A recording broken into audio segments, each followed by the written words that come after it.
Postcards from Beyond, written and narrated by Paul Harris.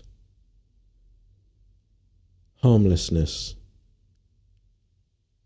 Nibbana is the understanding that transcends the endless play of opposites found in the relative world.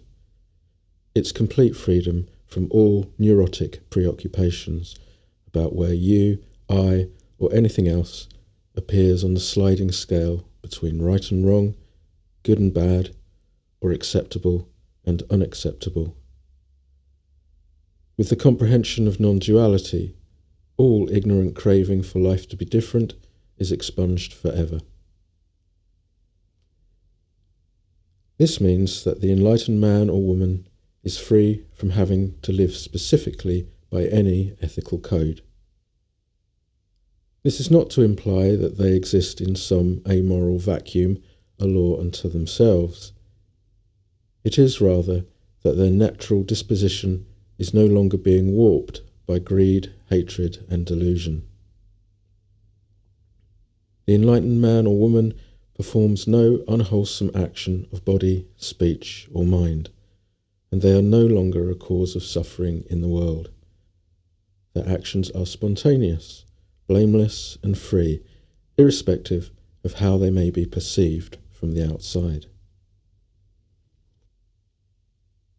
The journey of inner discovery, however, that eventually culminates with full enlightenment, does require that we live by an ethical code. We all come into this world with greed, hatred, and delusion deeply rooted within us, and therefore we all have the potential to be a harmful influence. To follow the meditative path successfully necessitates a gentle and compassionate outlook.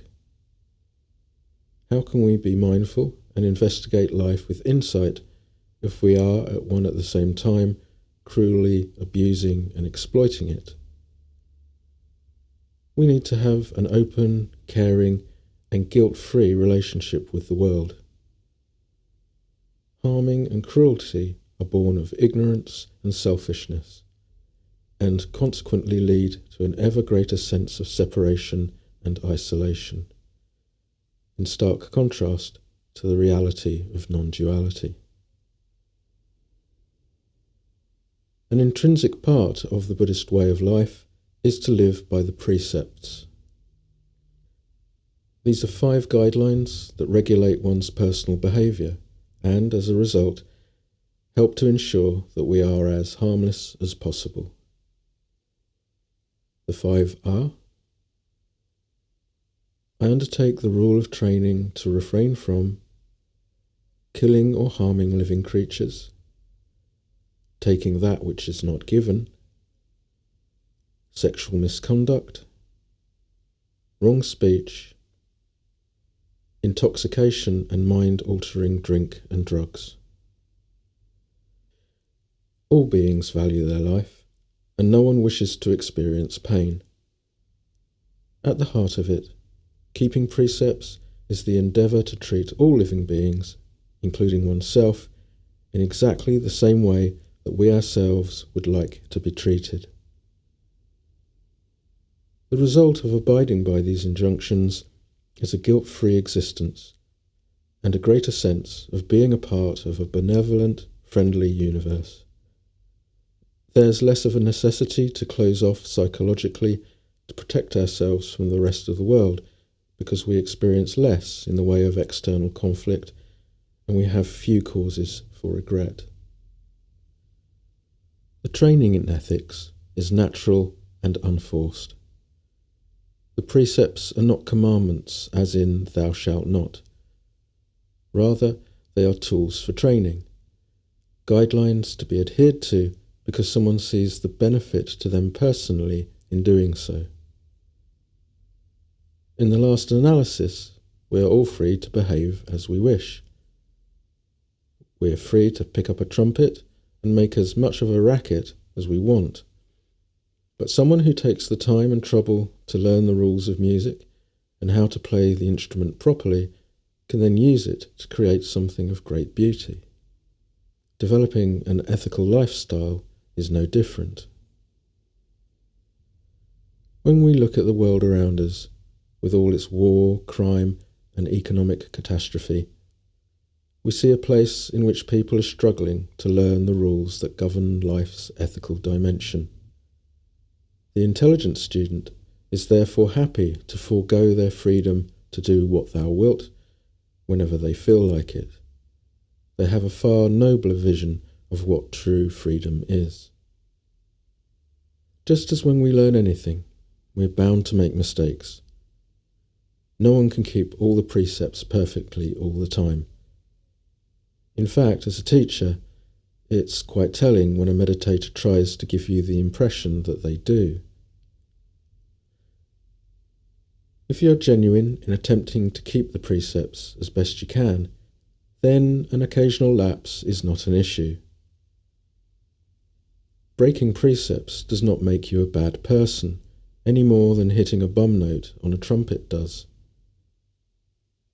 Of course, if people pay absolutely no heed to the results of their own blameworthy actions, then they will end up in a hellish existence, both in this life and in lives to come. Even then, however, that does not make them intrinsically bad people. It's just simply the workings of the impersonal law of karma. Whenever we perform an unwholesome action in body or speech, as a natural result, we experience a painful feeling and a sense of guilty dread or regret. It's not in any way personal. It's the same for everyone. What many people do is misread the guilty feeling and, taking it personally, react by justifying or blaming themselves and others.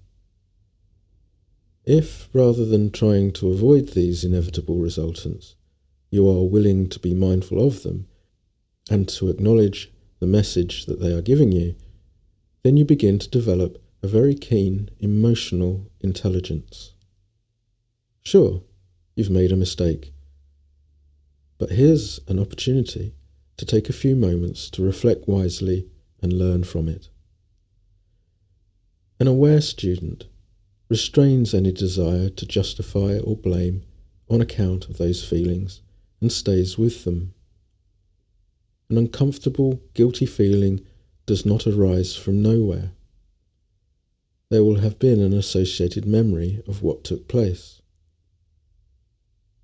Having clearly comprehended the link between the result and the prior action, the student can then simply make a mental note to the effect that, given a similar situation in the future, they will endeavour to respond differently. All that's left to do is to stay with the feelings and mindfully watch as they start to fade away. Beyond this, there is nothing further to be done. You have performed an action and have experienced the natural result. There is no sword of Damocles left dangling over you, and no divine thumb ready to squash you out of existence. You are free to forget it and move on. If from time to time another memory of the same past action arises, there will be another painful feeling. But these are just further reverberations of that deed occurring in the mind stream, and they can be treated in exactly the same way. Understanding the reality of karma and karma vipaka, action and the results of action, and taking mindful responsibility for our behaviour in this way can save us from a whole heap of unnecessary spiritual angst, guilty trips, and possibly years of expensive psychoanalysis.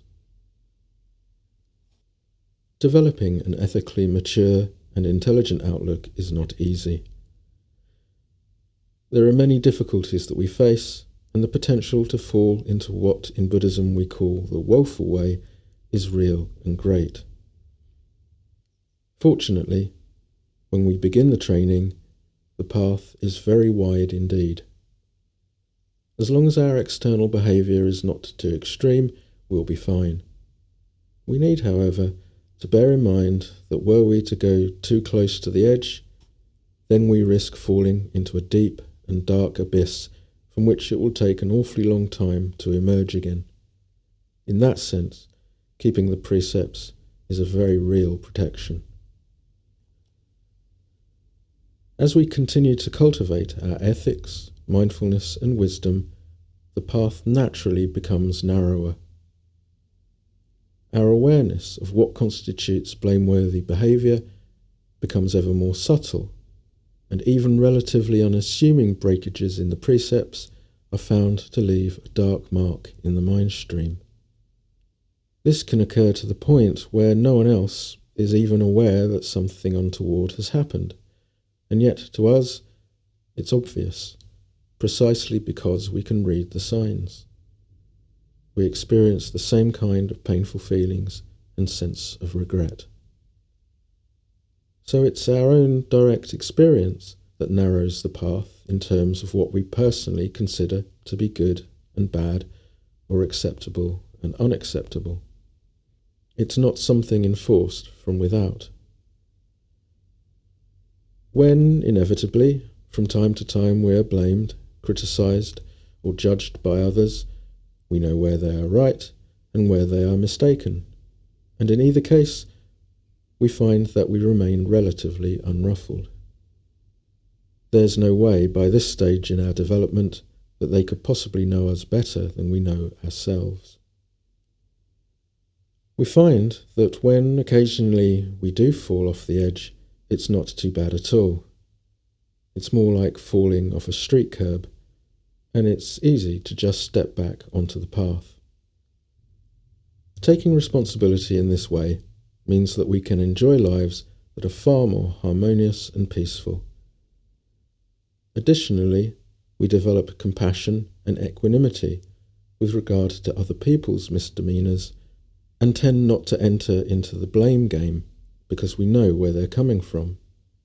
After all, the human condition is common to us all. Simply living an ethical life, however, can never produce complete freedom. You are still bound by the need to maintain vigilance and to act with restraint. Only with full enlightenment are you truly free, when all extremes and polar opposites have been transcended. Then it is as if the path completely merges with the surrounding landscape. You are finally unbounded and free to live spontaneously as you wish, without any guilt or fear of falling at all. The root of all inefficient and unwholesome behaviour is ignorance, and once that veil has finally fallen, the need for any specific ethical restraint has gone. Most people who realise enlightenment, however, choose to maintain a meditative discipline and an ethical lifestyle. Gautama said that he lived by the very training he taught and took Dhamma as his standard. This, he said, was for the purposes of ease of living here and now. There was no craving and no resistance of any kind. The enlightened mind is entirely harmless. It was simply his preference. The Buddha compared the mind freed from all passionate resistance to a trackless flight of a bird. From time to time, people may find fault with an enlightened being, blaming them for some perceived injustice or character flaw. He or she will be able to bear the accompanying painful feelings comfortably, knowing full well that they are the results of actions long since past. They will also be able to clearly comprehend where such criticisms are valid and when it is just their accuser's own neurotic preoccupations being projected onto them. Either way, they cannot be trapped by other people's storylines anymore. The enlightened know that they hurt no one. Their actions are blameless. Lacking in all craving, hatred, and delusion, they leave no karmic residue at all. They see the world as it really is, a picture drawn on the surface of water.